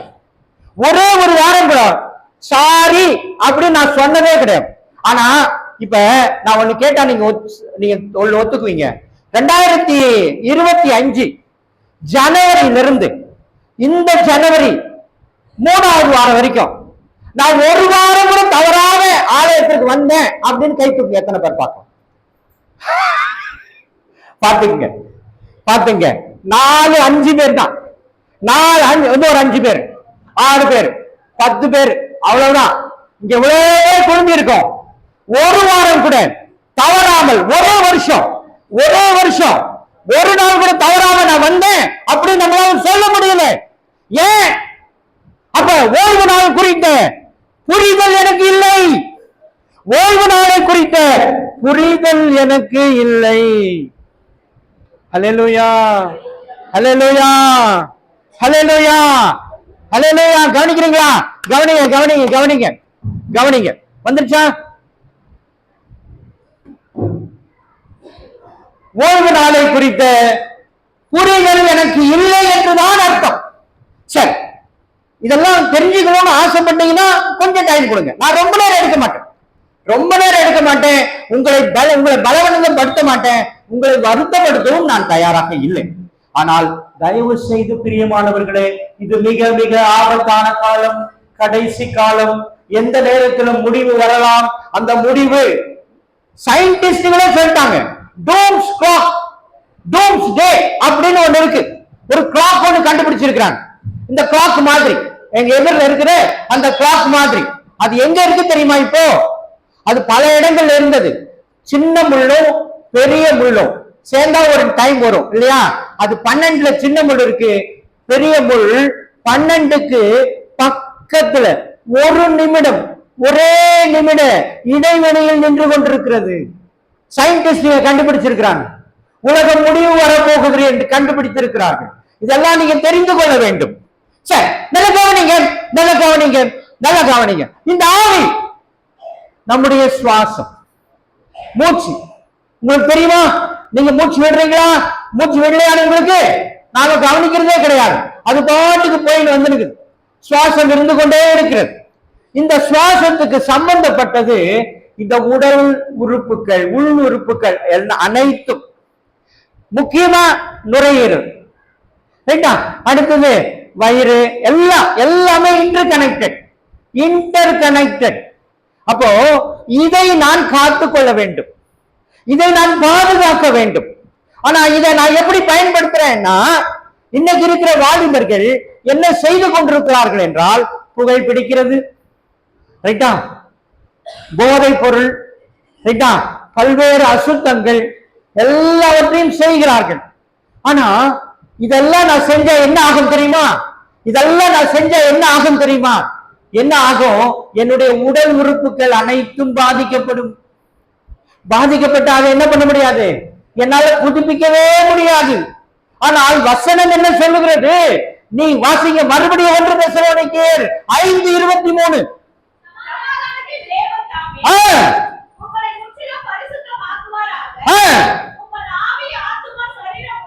முழுவதும் வரும்போது குற்றமற்றதாய் பாதுகாக்கப்பட வேண்டும். நான் அதுல கவனமா இருக்கணும். என்னுடைய கடமை, என்னுடைய பொறுப்பு. நான் தான் பாதுகாக்க முடியும். நல்ல சுவாசம், நல்ல காற்றை நான் சுவாசிக்க வேண்டும். மரங்கள் இல்லைன்னா மரங்களை வைங்க, நல்ல மரங்களை வைங்க. நல்ல சுவாசத்தை, பிராண வாழ்வு எனக்கு மிக மிக அவசியம். ஆனா இன்னைக்கு என்ன நடக்கிறது? எல்லாத்தையும் வெட்டி வெட்டி வெட்டி வெட்டி வனாந்திரமா மாத்திட்டாங்க இல்லையா? நாம ஒண்ணுமே பண்ண முடியாது. ஆனா உங்களால முடியும். நீங்க கேட்டா ஆண்டவர் அதற்கான வாய்ப்புகளை, அதற்கான வசதிகளை உங்களுக்கு ஏற்படுத்தி கொடுப்பார். நான் என்ன நினைக்கிறேன், வீடு நான் வசதியா இருக்கணும்னா முதல்ல எதை கை வைப்போம்? வீடு வசதியா கட்டணும்னா, பெருசா கட்டணும் என்ன பண்ணுவோம்? மரத்தெல்லாம் வெட்டிடுங்க. இதான் நம்முடைய எண்ணம், நம்முடைய நோக்கம். ஆனா இந்த ஆவியில் ஒண்ணு இருக்கு, அந்த ஆவிக்கு பிராணவாயு ஒண்ணு வேணுமே. அந்த சுத்த காற்றை நான் எங்கிருந்து பெற முடியும் என்ற ஒரு உணர்வு நமக்கு இருக்கா? இல்லை. அது போட்டோம் குடிக்கிறோமே, மற்ற கெட்ட பழக்கங்கள் இருக்கு, துர்சகவாசம் இருக்கிறது, இதெல்லாம் செய்யறோமே. இதெல்லாம் செஞ்சா என்ன ஆகும்? யாருக்காவது புரிதல் இருக்கிறதா? யாருக்கும் புரிதல் இல்லை. இன்னைக்கு ஆண்கள் தான் குடிக்கிறாங்கன்னா பெண்களும் அதற்கு இணையாக குடிக்கிறவர்களாக மாறிவிட்டார். கேட்டா இன்னைக்கு சோசியல் ட்ரிங்கர்ஸ் சொல்றாங்க. சோசியல் அது ஒரு என்ன சொல்றது, ஒரு உண்மை, ஒற்றுமையை காட்டுறதுக்காக என்ற அந்த நிலையெல்லாம் இன்னைக்கு வந்துவிட்டது. உங்களெல்லாம் எப்படின்னு தெரியல, ஆனால் பல இடங்கள்ல இதுதான் நிலை. இதான் நிலை. நல்ல வசதியானவர்கள் குடிப்பதற்குள்ளாக மாறி இருக்கிறார்கள் என்பதுதான் சூழல். சரி, இப்ப இன்னொரு முக்கியமான விசேஷத்துக்கு வரலாம். முக்கியமான விஷயம் ஏசாயா தீர்க்கதரிசன புஸ்தகம் 13:12.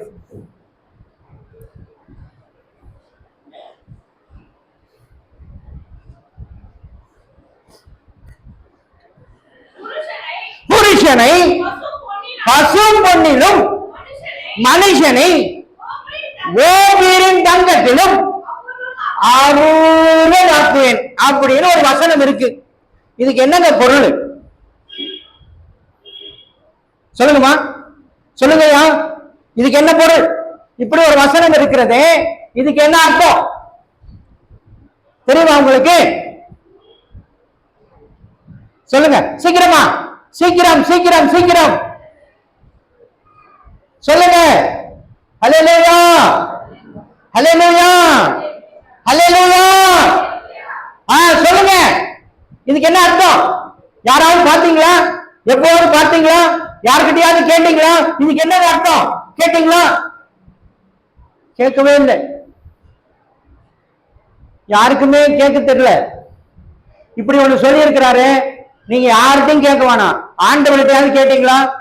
ஆண்டவரே, இப்படி ஒரு வசனத்தை எழுதி வச்சுக்கிறீங்களே, இதுக்கு என்ன பொருள்? இதுக்கு என்ன அர்த்தம்? ஏன் இப்படி எழுதி வச்சுக்கிறீங்க? எதுக்காக கேட்டீங்களா? அல்லேலூயா. கேட்டீங்களா கேட்கலையா? கேட்டீங்களா கேட்கலையா? சொல்லுங்கம்மா, நீங்க தான். யாரும் கேட்கல. அல்லேலூயா, அல்லேலூயா.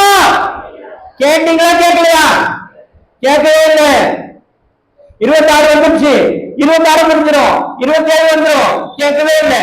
எப்ப கேட்கறதா உத்தேசம்? இப்ப கேட்க தயாரா? இப்ப கேட்க தயாரா?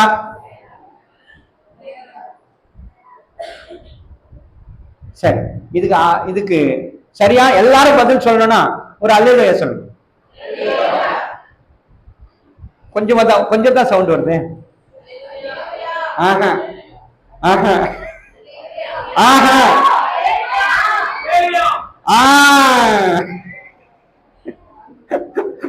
Right, very good. இப்ப கேட்கலாமா? வாசிங்க ஏசாயா தீர்க்க தரிசன புஸ்தகம் 4:1.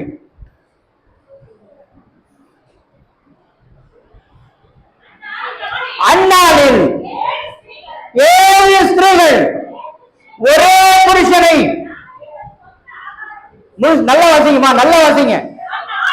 அந்நாளில் 7 ஸ்திரீகள் ஒரே புருஷனை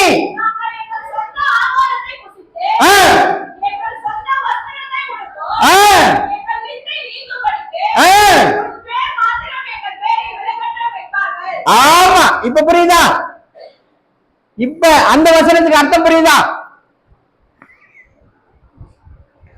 இந்த வசனத்தின் மூலமாக அந்த வசனம் உங்களுக்கு புரிகிறதா? நல்ல கவனிங்க. ஆண்டவர் ஆண் மக்களை முன்னிலைப்படுத்தி ஆண்டவர் செயல்பட்டு கொண்டிருக்கிறார். எப்படி செயல்பட்டார்? ஆதியாகமம்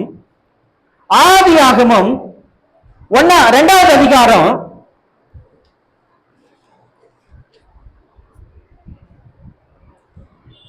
18வது வசனம்.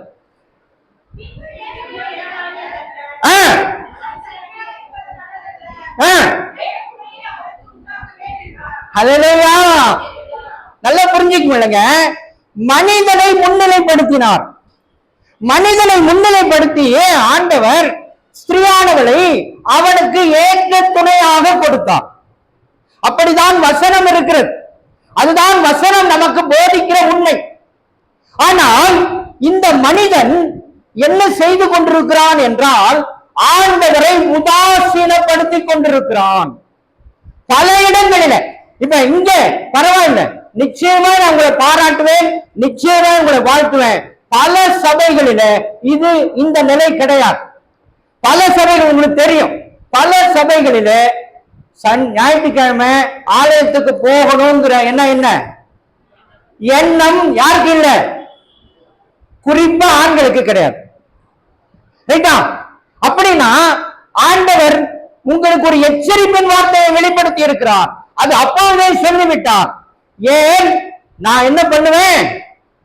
புருஷனை பசும்பொன்னிலும் மனுஷனை ஓம்பீரின் தங்கத்தை போல அபூர்வமாக்கி விடுவேன். ஹல்லேலூயா, ஹல்லேலூயா.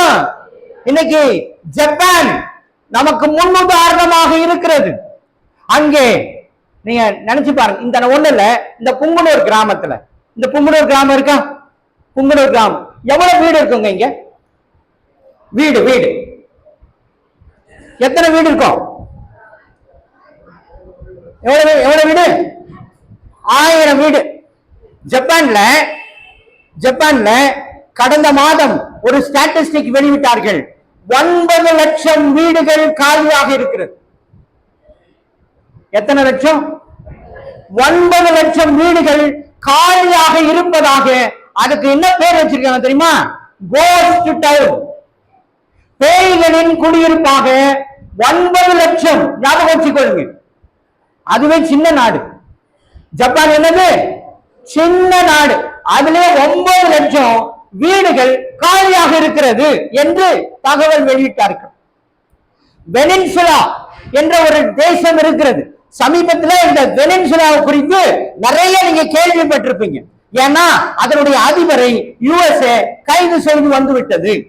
நிறைய போராட்டங்கள் இருக்கிறது என்று நீங்க கேள்விப்பட்டிருப்பீங்க. அந்த வெனின்சுலாவுல ஒரு ஸ்டாட்டிஸ்டிக்ஸ் வெளியிட்டார்கள். அதுல என்ன ஸ்டாட்டிஸ்டிக்ஸ் வெளியிட்டாங்க அப்படின்னா,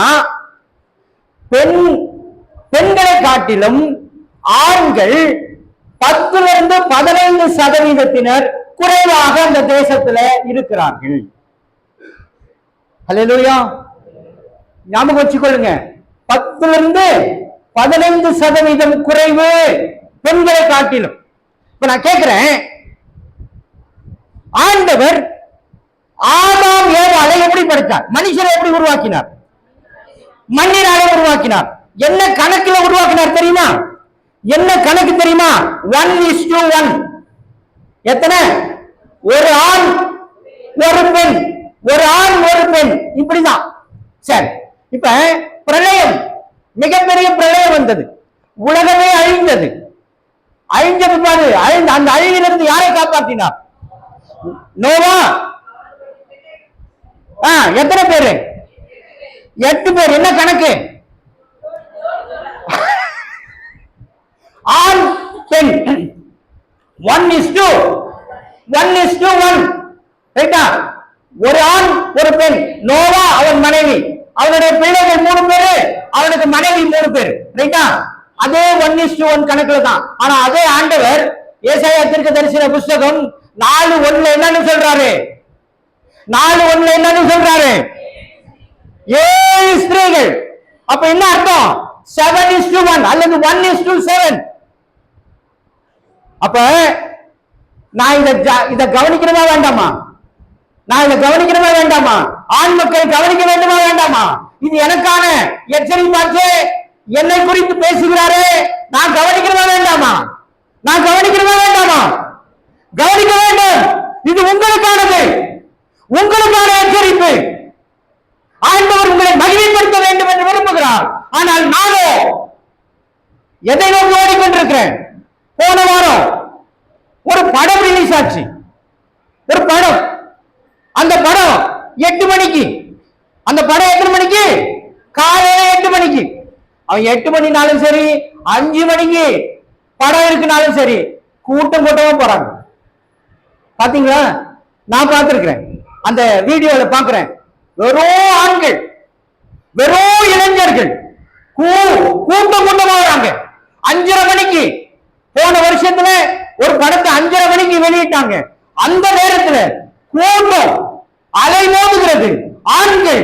ஆனால் பரிசுத்த தேவன், மகிமையுள்ள தேவன், என்னை காண்கிற தேவன், என்னை படைத்தவர், என்னை உருவாக்கிறவர், என்னை வழி நடத்துகிறவர், என்னை காப்பாற்றுகிறவர் இந்த இடத்துல நான் இருக்கிறேனா?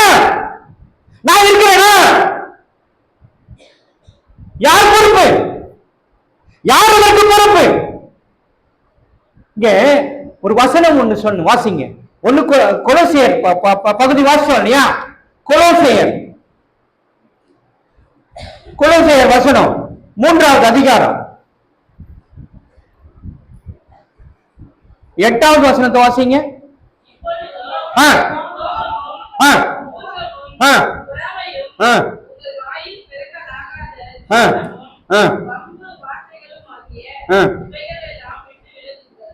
அதுக்கு முன்னாடி இல்லம்மா, விபச்சாரம் இருந்து ஆரம்பிங்க.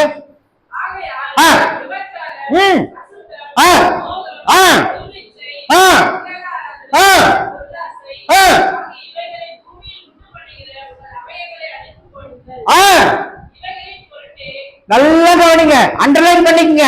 இவைகளின் பொருட்டு கீழ்ப்படியாமையின் பிள்ளைகள் மேல் தேவ கோபாக்கினை வரும். அல்லேலூயா. இப்ப ஏன் கோபம் வரும் தெரியுமா? ஏன் மழை அடிச்சா வெள்ளமா அடிக்குது? எசேக்கியேல் 13:13 வாசிங்க. எசேக்கியேல் 13:13.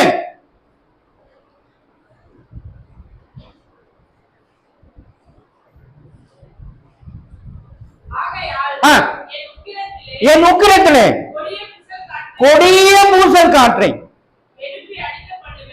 கொடிய பூசல் காற்றுனா என்ன பொருள்? பூசல் காற்றுனா என்ன பொருள்? சுறாவளி. சுறாவளி. சமீபத்துல ஒரு மாசத்துக்கு முன்னாடி இல்லையா, ஜமைக்கா என்ற பகுதியில ஒரு மிகப்பெரிய சூறாவளி வீசுச்சு. அந்த சூறாவளியுடைய வேகம் என்ன தெரியுமா? 300 கிலோமீட்டர் வேகம். தெரியுமா உங்களுக்கு? எத்தனை கிலோமீட்டர் வேகம்? 300 கிலோமீட்டர். இப்ப நல்லா புரிஞ்சுக்கொள்ளுங்க. இங்க நம்ம பகுதியில இப்ப ஒரு காத்து வீசி கொண்டிருக்கு இல்லையா, இப்ப காலையில வீசுது இல்லையா, அதனுடைய வேகம் என்ன தெரியுமா? 5 கிலோமீட்டர், 7 கிலோமீட்டர். அதெல்லாம் கொஞ்சம் வேகமானது. 20 கிலோமீட்டர் புயலின் வேகம். புயலின் வேகம் என்ன? புயலின் வேகம் என்ன? 20 கிலோமீட்டர். அப்ப சூறாவளி என்ன எத்தனை கிலோமீட்டர் வேகத்தில் வீசுச்சு? 300 கிலோமீட்டர். எவ்வளவு பேர் பாதிக்கப்பட்டார்கள் தெரியுமா? யுனிசெஃப் என்ற ஒரு நிறுவனம், அது பிள்ளைகளுக்கான நிறுவனம். அந்த நிறுவனம் ஒரு செய்தி வெளியிட்டது, ஒரு அறிக்கை வெளியிட்டது. 16 லட்சம் மாணவர்கள், பிள்ளைகள் இந்த சூறாவளியினால பாதிக்கப்பட்டார்கள் என்று ஒரு செய்தி வெளியிட்டது. இதெல்லாம் இப்படி இருக்கிறது. இந்த சூழல்கள் இப்படி இருக்கிறது. தயவு செய்து நீங்கள் உங்களை ஒப்புக் கொடுக்க வேண்டிய தருணம் என்பதை புரிந்து கொள்ளுங்கள். கடைசியாக ஒரு முக்கியமான விசேஷத்தை மட்டும் சொல்லி நான் இப்பொழுதுக்கு முடிவு செய்ய விரும்புகிறேன். அடுத்த முறை நீங்க வாய்ப்பு கொடுக்கும் போது அநேக காரியங்களை குறித்து நான் பேச வாஞ்சிக்கிறேன். இந்த முக்கியமான காரியம் ஏன் அப்படின்னா, அடிப்படை நாம் ஒவ்வொருவரும் தெரிந்திருக்க வேண்டும். என்னது என்றால், ஓய்வு நாள் என்றால் என்ன? கொஞ்சம் சொல்லுங்க. நீங்க என்ன புரிதல் இருக்கீங்க? ஓய்வு நாள் என்றால் என்ன சொல்லுங்க. சீக்கிரமா முடிச்சிடலாம். ஓய்வு நாள் என்றால் என்ன? அப்படி அந்த ஓய்வு நாளை ஆராதிப்பதனால எனக்கு என்ன லாபம்? நான் கேட்கறது புரியுதா? நல்ல ஒரு விஷயம் இப்படிதான் பார்க்கணும். இப்படிதான் ஒரு விஷயத்தை போகணும். நான் ஆலயத்துக்கு வர்றதுனால எனக்கு என்ன லாபம்? நான் ஏன் ஆலயத்திற்கு போகணும்? இந்த கேள்வி ஒருவேளை இங்க இருக்கிற மாணவர்கள், இளைஞர்களுக்கு இருக்கலாம், உங்களுடைய பலருக்கு இருக்கலாம். நான் ஏன் ஆலயத்திற்கு போக வேண்டும்? நீங்க சொல்லுங்க, உங்களுக்கு தெரிஞ்சதை சீக்கிரமா நான் இந்த முடிவு கொண்டு வரேன். ஓய்வு நாள் என்றால் என்னங்க? ஓய்வு நாள் என்றால் என்ன? ஹல்லேலூயா, ஹல்லேலூயா, ஹல்லேலூயா, ஹல்லேலூயா. ஒன்னும் காணோம். சரி, நீங்க சொல்லுங்க, நான் சொல்றேன் கேட்டுக்குங்க. ஓய்வு நாள் என்றால் வாசிங்க. எசேக்கியேல் தீர்க்க தரிசன புஸ்தகம் 20வது அதிகாரம் 12வது வசனம். நான் தங்களை பரிசுத்தம் பண்ணும் கர்த்தர் என்று அவர்கள் அறியும்படிக்கு எனக்கும் அவர்களுக்கும் அடையாளமாய் என் ஓய்வு நாளை அவர்களுக்கு கட்டளையிட்டேன். ஹல்லேலூயா. என்ன சொல்றாரு? பரிசுத்தம் என்று சொல்லுகிறார். அப்படின்னா நான் சரியா வாசிக்கலன்னு பொருள். மீண்டும் வாசிங்க. ஐயா, மறுபடியும் 12 வாசிங்கம்மா. நான் தங்களை பரிசுத்தம் பண்ணும் கர்த்தர் என்று அவர்கள் அறியும்படிக்கு எனக்கும் அவர்களுக்கும் அடையாளமாய் என்னமா இருப்பதற்காக என் ஓய்வு நாட்களை அவர்களுக்கு கட்டளையிட்டேன். அப்படின்னா என்ன சொல்றாரு? ஹல்லேலூயா, ஹல்லேலூயா. என்ன சொல்றாருங்க?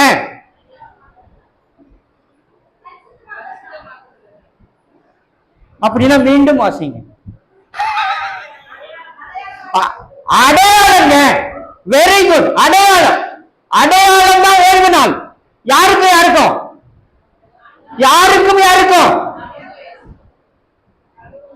நமக்கும் கடவுளுக்கும். இப்ப திருமணத்துல எது அடையாளங்க? எது அடையாளம்? தாலி. ரைட்டா? அந்த தாலிய எப்ப வேணா கழட்டுருவீங்களா? கழட்டுனா அதுக்கு ஒரு ஒரு ப்ரொசீஜர் இருக்கு. சொம்பு எடுக்கணும், மஞ்சள் தண்ணி ஊத்தணும், இல்லையா? நிறைய இருக்கு, நிறைய கேள்விப்பட்டிருப்பீங்க. உங்க கிராமத்துல இன்னும் நிறைய இருக்கு. சாதாரணமா கழட்ட முடியாது.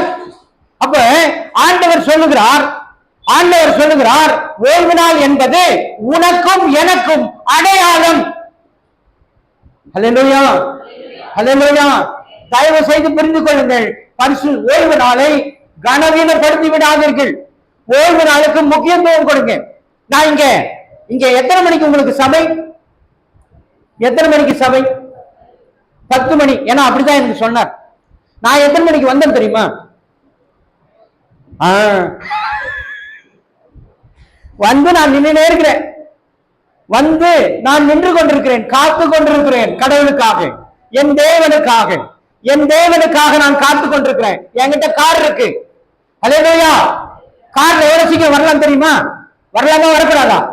நான் லேட்டா கிளம்பினாலும் வந்துடலாம். முடியுமா, முடியாதா? முடியும். ஆனாலும் நான் முதல்ல முன்னாடி புறப்பட்டு மெதுவாக வந்து கொண்டு 8:30 மணி நான் சாப்பிடும் போது ஐயோ டைம் ஆச்சு, 10 மணிக்கு போயிட முடியுமா, எவ்வளவு தூரம் தெரியல, அப்படி எனக்குள்ள கணக்கு மனசுக்குள்ள. வேகமா ஓடி வந்துட்டேன். இங்க ஒரு மணி, அந்த பெல் மணி இருக்க ஃபேக்டரி இருக்க, அந்த இடம் வந்ததுக்கு அப்புறம் தான் எனக்கு கொஞ்சம் திருப்தி ஆச்சு. அதுல இருந்து ஸ்லோவா 20 கிலோமீட்டர் 30 கிலோமீட்டர் ஸ்பீட்ல நான் வந்துட்டு இருக்கேன். வந்தாலும் நான் 9 மணிக்கு வந்துட்டேன். ஹல்லேலூயா, ஹல்லேலூயா. ஏன்? ஆண்டவர் ஓய்வு நாள், அது எனக்கும் ஆண்டவருக்கும் அடையாளம். அது சரி, நான் என்ன செய்யணும், எப்படி அதை அனுசரிக்கணும் ஆண்டவர் சொல்றார். இந்த ஓய்வு நாளை நான் எப்படி அனுசரிக்க வேண்டும் என்று ஆண்டவர் சொல்லுகிறார். வாசியுங்கள், ஏசாயா தீர்க்கதரிசன புஸ்தகம் 58:13.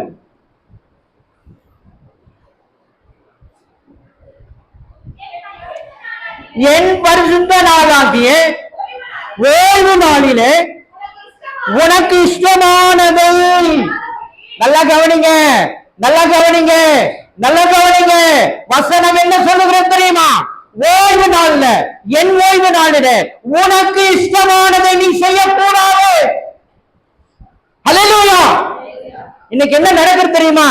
இன்னைக்கு அரசாங்கம் என்ன செய்து கொண்டிருக்கிறது தெரியுமா? என்னுடைய முன்னேற்றத்திற்கான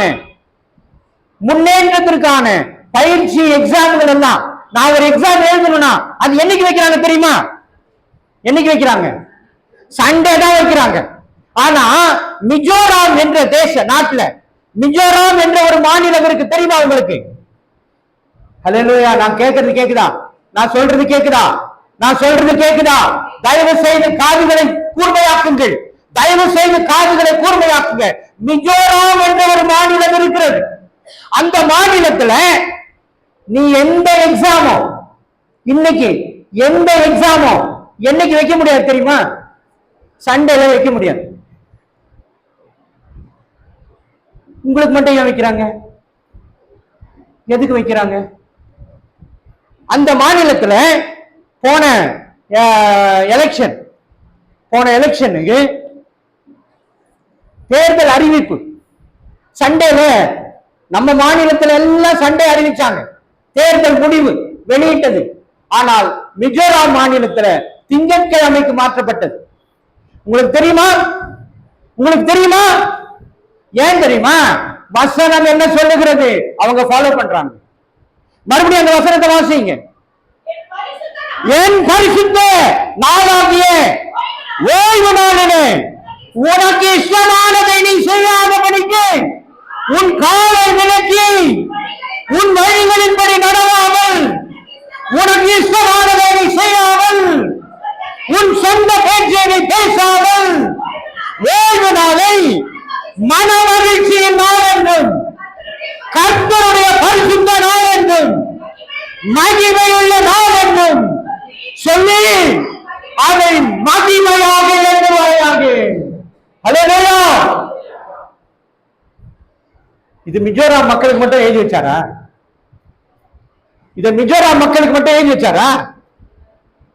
எல்லாருக்கும் எப்பவோ எழுதி வச்சுட்டாரு. ஆனால் ஏன் கடைபிடிக்கல? ஏன்? எதற்காக?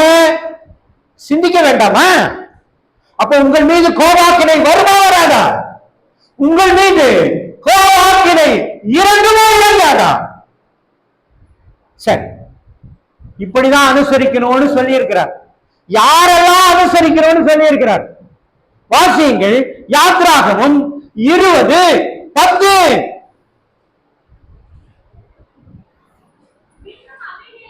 ஐயா, யாத்ராகமம் 20:10. உன் தேவனாகிய கர்த்தருடைய வேறு நாள் அதிலே நீயானாலும் உன் குமாரனானாலும் உன் குமாரத்தியானாலும் உன் வேலைக்காரனானாலும் உன் வேலைக்காரியானாலும் உன் மிருக ஜீவனானாலும் உன் வாசலில் இருக்கிற அந்நியனானாலும் யாவொரு வேலையும் செய்ய வேண்டாம். செய்யறோமா? செய்யறோமா? செய்கிறோமா? உங்கள் மனசாட்சிக்கு நான் அதை விட்டு விடுகிறேன். செய்கிறோமா? நான் கர்த்தருக்கு கீழ்ப்படுகிறேன், கர்த்தருக்கு கீழ்ப்படுகிறேன், கர்த்தர் தான் என் தெய்வம் என்று நான் சொல்லுகிறேனே, அப்ப இந்த வார்த்தைக்கு நான் கீழ்ப்படியணுமா வேண்டாமா? யோவான் எழுதின சுவிசேஷம் 14:15.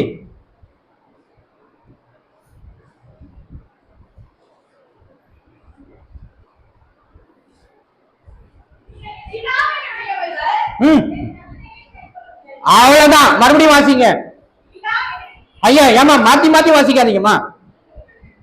14:15. ஐயோ இல்லைங்க. என்னிடத்தில் அன்பா இருந்தால் என் கற்பனைகளை கைக்கொள்ளுங்கள். நீங்க அன்பா இருக்கிறீங்களா? நீங்க அன்பா இருக்கிறீங்களா? அன்பா இருக்கிறீங்களா? ஆம் என்று நீங்கள் சொல்வீர்களானால் அவருடைய கட்டளைகளுக்கு கீழ்ப்படியுங்கள், அவருடைய கற்பனைகளுக்கு கீழ்ப்படியுங்கள், அவருடைய வார்த்தைக்கு செவி கொடுங்க. அப்படின்னா நான் எப்படி ஓய்வு நாளை ஆசரிக்கணும் தெரியுமா? அதே 20வது அதிகாரம் 8வது வசனத்தை வாசிங்க. ஐயோ, யாத்ராகமம் 20:8. ஓய்வு நாளை பரிசுத்தமாய் ஆசரிக்க நினைப்பாயாக.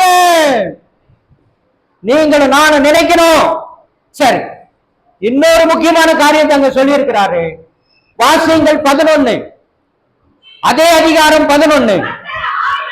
கர்த்தர் 6 நாளைக்குள்ளே வானத்தையும் பூமியையும் சமுத்திரத்தையும் அவைகளுள்ள யாவையும் உண்டாக்கி 7ஆம் நாளிலே ஓய்ந்திருந்தார். ஆகையால் கர்த்தர் ஓய்வு நாளை ஆசீர்வதித்து அதை பரிசுத்தப்படுத்தினார்.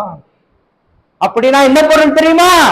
உங்களையும் என்னையும் சிருஷ்டித்த கர்த்தர், வானத்தையும் பூமியையும் சிருஷ்டித்தது கர்த்தர், மிருக ஜீவன்களை உருவாக்கினது கர்த்தர், செடி கொடிகளை உருவாக்கினது கர்த்தர். ஆகவே அதை 6 நாள்ல படைச்சு முடித்து 7வது நாள் ஓய்ந்திருந்தார். ஆகவே அந்த நாளை பரிசுத்தப்படுத்தி நமக்கு கொடுத்திருக்கார், அதை அடையாளமாக கொடுத்திருக்கார். ஹல்லேலூயா, ஹல்லேலூயா. இந்த ஓய்வு நாளை நான் எப்படி அனுசரித்துக் கொண்டிருக்கிறேன் நம்ம எல்லாருக்கும் தெரியும், நம்ம எல்லாருக்கும் தெரியும். ஞாயிற்றுக்கிழமையில நம்ம சபையில தாலி கொடுப்பாங்களா? கொடுக்க மாட்டாங்க, கொடுக்க மாட்டாங்க. அப்புறம் ஏங்க காது குத்துறது, பிறந்த நாள் இல்லையா, நிச்சயதார்த்தம் என்னைக்கு வைக்கிறீங்க? வைக்கலாமா? வைக்கலாமா? வைக்கலாமா? வைக்கலாமா? வைக்கலாமா? வைக்கக்கூடாது. சொல்லுங்க சத்தமா, வைக்கக்கூடாது. ஆனால் பாதி ஞாயிற்றுக்கிழமை சர்ச்சையில கொடுக்க மாட்டாங்க, எல்லாருக்கும் தெரியும். ஆனா மத்ததெல்லாம் என்ன பண்றோம்? ஞாயிற்றுக்கிழமை, ஏன்னா லீவ் நாளுங்க, அன்னைக்கு தான். எப்படிங்க திருடலாம் அந்த நாள்? இந்த ஆண்டவருடைய நாள் இல்லையா, அவருடைய நாள் இல்லையா? நான் திருடலாமா அந்த நாள்? அவருக்கு தான் செலவிட வேண்டும். அதைதான் ஆண்டவர் சொல்றார், உன் சொந்த பேச்சை பேசக்கூடாது, உன் காலை விலக்கி, உன் காலை விலக்கி எனக்காக நீ செலவிட வேண்டும். அந்த நேரத்தில் ஆண்டவர் ரகசியங்களை உங்களுக்கு சொல்ல காத்திருக்கிறார். ரகசியங்களை சொல்ல காத்திருக்கிறார். அந்த ரகசியங்கள் என்னுடைய வாழ்க்கைக்கு ஆதாரமானவை என்று நான் புரிந்து அறிந்து கொள்ள வேண்டும். இன்னைக்கு எத்தனை ரகசியத்தை நமக்கு சொல்லி இருக்கிறார். கொரோனா சொன்னாராங்க, உங்ககிட்ட சொன்னாரா? கொரோனா வரும் உங்களுக்கு சொன்னாரா? ஏன் சொல்லல? ஏன் சொல்லல? அன்னைக்கு ஏன் சபைகள் அடைக்கப்பட்டது? உலகமே அடைக்கப்பட்டது. ஏன் அடைக்கப்பட்டது? வாசிங்க யாத்திராகமம் 15:26. நீ உன் தேவனாகிய கர்த்தரின் சத்தத்தை கவனமாய் கேட்டு அவர் பார்வைக்கு செம்மையானவைகளை செய்து அவர் கட்டளைகளுக்கு செவி கொடுத்து அவருடைய நியமங்கள் யாவையும் கை கொண்டால் நான் எகிப்தியருக்கு வர பண்ணின வியாதிகளில் ஒன்றையே சொல்லியிருக்கிறாரா? சொல்லியிருக்கிறார். எனக்கு தெரியுமா? தெரியாது. வந்த பிறகுதான் எனக்கு தெரியும். ஐயோ வந்துருச்சு. அந்த நாள்ல ஒரு 6 மாசம் மக்கள் எப்படி சென்றாங்க தெரியுமா? கொத்து கொத்தாக. எவ்வளவு பேர் சென்றாங்க தெரியுமா? 46.5 லட்சம் மக்கள். தெரியுமா? இந்திய தேசத்தில் மட்டும்தான், இந்தியாவில் மட்டும் 46.5 லட்சம் மக்கள் மாண்டார்கள். எப்படி மாண்டார்கள்? கொத்து கொத்தாக. நமக்கு அன்புக்குரியவர்களை நாம் எப்படி அடக்கம் பண்ணணும்? ஒரு நாள் வச்சு அழுது, மனசார அழுது, நான் அவரை நினைவு கூர்ந்து அவருடைய மகிமையெல்லாம் நான் சொல்லி நான் ஆறுதல் பட்டு அப்புறம் கொண்டு போய் கல்லறையில பெட்டி அடிச்சு அது பத்திரப்படுமா? ஆனாலும் எனக்கு ஒரு திருப்தி. பெட்டி, அதுவும் உயர்ந்த பெட்டி, அது அடுத்த 3வது நாள் 10வது நாள் போயிடும். ஆனாலும் எனக்கு கவலை இல்லை. ஆனால் எனக்கு அன்புக்குரியவரை நான் அப்படிதான் அடக்கம் பண்ண வேண்டும் என்று ஊரை கூட்டி எல்லாரும் போய் மனம் கசந்து அழுது 3 நாள் அந்த இடமே எனக்கு சோகான்னு நான் நினைச்ச காலம் உண்டு. ஆனால் அன்னைக்கு அப்படி அடக்கம் பண்ணாங்களா? கிடையவே கிடையாது. யாரோ வந்தாங்க, முகமூடி போட்டுக்கிட்டு வந்தாங்க, தோப்புன்னு போட்டாங்க, மண்ணை மூடினாங்க, போயிட்டாங்க. ஏன்? எதுக்காக அப்படி நடந்தது? எத்தனை வருஷம் ஆச்சு இந்த நிகழ்ச்சி நடந்து? எத்தனை வருஷம் ஆச்சு? எத்தனை வருஷம் ஆச்சு? 5 வருஷம் ஆச்சு. 5 வருஷம் தான் ஆச்சு. ஆனா அதுக்குள்ள மறந்துட்டோமே. எப்படி மறக்க முடியும்? பாஸ்டர்கள் மறித்தார்களே, இப்படிதான் மறித்தார்கள், இப்படிதான் அவர்களுக்கு கனப்படுத்தினார்கள். ஏன்னா வசனம் சொல்கிறது, என் வார்த்தையை கவனமாய் கேட்டு என் நீதிக்கும் நியாயத்துக்கும் கட்டுப்பட்டு நீ நடக்கனா. எகிப்தின் வியாதினா என்னங்க? எகிப்தின் வியாதினா என்ன? 10 வாத அங்க வசனம் தெளிவா சொல்லுது, ஒண்ணு கூட நான் விட மாட்டேன். 10 வாத எகிப்தியருக்கு அனுப்பினேன், அதில் ஒன்றை கூட நான் அவருக்கு அனுமதிக்க மாட்டேன் என்று சொன்ன கர்த்தர் ஏன் அனுமதித்தார்? எதற்காக அனுமதித்தார்? கேட்டவா நம்ம? புரிந்து கொள்ளுங்கள் பிரியமானவர்களே, புரிந்து கொள்ளுங்கள், புரிந்து அறிந்து தெளிவடைங்கள். இது கடைசி காலம். மிக மிக ஆபத்தில் இருக்கிறோம், மிகுந்த ஆபத்தில் இருக்கிறோம். நிறைய விஷயங்கள் உங்களுக்கு சொல்ல வேண்டும் என்று வாஞ்சை, ஆனால் உங்கள் சூழலை கருதி நான் இதோடு நிறைவு செய்ய விரும்புகிறேன். இப்ப கூட நீங்க சொல்லுங்கன்னு சொன்னா இன்னும் 2 குறிப்பு சொல்றதுக்கு நான் தயாரா இருக்கிறேன். ஆனால் உங்களை வருத்தப்படுத்த எனக்கு விருப்பம் இல்லை. மறுமுறை நீங்கள் எனக்கு வாய்ப்பு கொடுப்பீர்களானால் உங்கள் குடும்பத்தின் உத்தரவாதி யார் என்று நான் உங்களுக்கு சொல்லிக் கொடுக்க முடியும். உங்கள் குடும்பத்திற்கு உத்தரவாதி யார் என்பதை நான் உங்களுக்கு சொல்லிக் கொடுக்க முடியும். அதையும் நான் கவனிக்காமல் விட்டுவிட்டேன். நான் எப்படி பெயர் வைக்கிறேன் அதை குறித்து நான் சொல்ல முடியும். ஏராளமான காரியங்கள், வேதத்துக்கு புறம்பான காரியங்களை நாம் அநேகமாக செய்து கொண்டிருக்கிறோம், இவையெல்லாம் விட்டு மனம் திரும்பி கர்த்தர் சொல்கிறார், மனம் திரும்புங்கள், பரலோக ராஜ்யம் சமீபமாக இருக்கிறது. மனம் திரும்புங்கள், பரலோக ராஜ்யம் சமீபத்தில் இருக்கிறது. மனம் திரும்புங்கள், பரலோக ராஜ்யம் சமீபமாக இருக்கிறது. பிரியமானவர்களே, ஒரு நிமிஷம் எல்லாரும் எழும்பி நிலுங்க, தலைகளை தாழ்த்துங்க, கண்களை மூடுங்க, ஆண்டவரை நோக்கி பாருங்க. ஹல்லேலூயா, ஹல்லேலூயா. ஒப்பு கொடுங்க, ஆண்டவருக்கு ஒப்பு கொடுங்க. உங்களோடு கூட அநேக காரியங்களை கர்த்தர் பேசி இருக்கிறார். அநேக காரியங்களை உங்களுக்கு தெளிவுபடுத்தி இருக்கிறார். இவைகளை நான் கவனமாக கேட்டு ஆண்டவருடைய வசனத்துக்கு நான் கவனமாய் கேட்டு ஆண்டவருடைய வசனத்துக்கு நான் செவி கொடுத்து அவருடைய சமூகத்திற்கு நான் நேராக நம்மை திருப்புகின்ற பொழுது கர்த்தர் நம்மை ஆசீர்வதிக்க, அபரிதமாய் ஆசீர்வதிக்க, நம்மை முதன்மைப்படுத்த அவர் வல்லவராக இருக்கிறார். உங்களை ஒப்பு கொடுங்கள் பிரியமானவர்களே. குயவனே படைப்பின் காரணனே, களிமண்ணான என்னையுமே கண்ணோக்கி பார்த்திடுமே. குயவனே படைப்பின் காரணனே, களிமண்ணான என்னையுமே கண்ணோக்கி பார்த்திடுமே.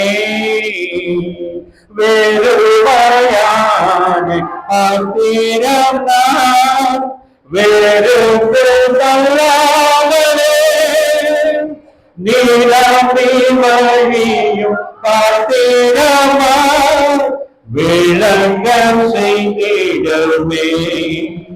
வேதத்தில் காணும் பாத்திரமெல்லாம் இயேசுவை போற்றிடுதே.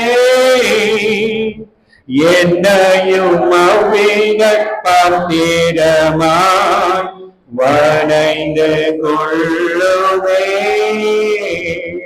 குயவனே படைப்பின் காரணனே, களிமண்ணான என்னையுமே கண்ணோக்கி பார்த்திடுமே.